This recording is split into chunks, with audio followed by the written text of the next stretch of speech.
In LibreOffice Calc, in a previous video, we created this simple table. We then applied a simple conditional format to this table based on color. After that, we used the sum argument to add all the values for each column and applied a data rating system to compare the values across all 4 columns. We now realize that we forgot to add the row label to this simple table.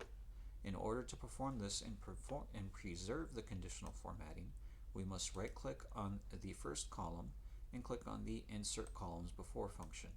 From here, we can add the row labels.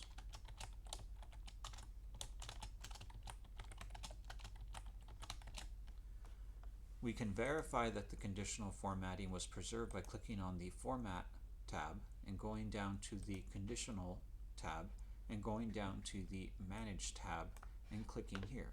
We can see that the tables have all been pushed over from the A column to the B column.